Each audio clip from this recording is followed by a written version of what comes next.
దానికి ప్రత్యక్షంగా చైర్మన్ అభ్యర్థిగా ఉన్నటువంటి మీరు ఎట్లాంటి సిచ్యువేషన్స్ మీరు ఫేస్ చేస్తారు, ఎట్లా ఉంది పరిస్థితి? తొర్రూరు మున్సిపాలిటీ పాలకుర్తి నియోజకవర్గంలో ఏక మున్సిపాలిటీ తొర్రూరు మున్సిపాలిటీలో న్యాయం గెలిచింది.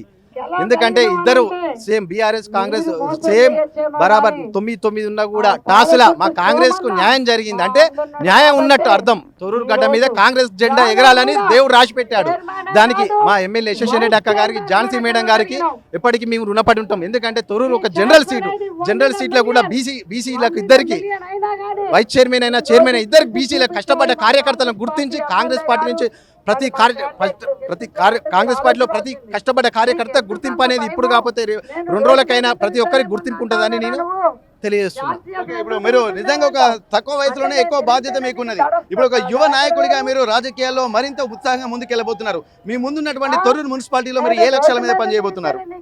తొర్రూరు మున్సిపాలిటీలో గతంలో బీఆర్ఎస్ పార్టీ వల్ల కొన్ని అభివృద్ధి పనులను నోచుకోలేదు. ఈ రోజు తొర్రూరు మున్సిపాలిటీ కాంగ్రెస్ పార్టీ అధికారంలో ఉన్నది కాబట్టి, మా అక్క ఎమ్మెల్యే యశస్విని రెడ్డి ఉన్నారు కాబట్టి, ఇక్కడ చైర్మన్ గా నేను కాంగ్రెస్ పార్టీ నేను ఉన్నది కాబట్టి డ్రైన్లైనా సీసీలైనా ప్రతి ఒక్క ఏ పని ఉన్నా తొర్రూరులో మరో ఒక్క పని అని ఉండదు. ఇంకా 3 సంవత్సరాల్లో మళ్ళీ వచ్చే 5 సంవత్సరాలు వాళ్ళే గవర్నమెంట్, మనదే కాంగ్రెస్ గవర్నమెంట్దే. ఒక్క పని లేకుండా ప్రతి ఒక్క పని, ప్రతి సీసీ డ్రైన్లు ఏదైనా వీధి లైట్లు ఏదైనా 100% చేసే బాధ్యత మాది.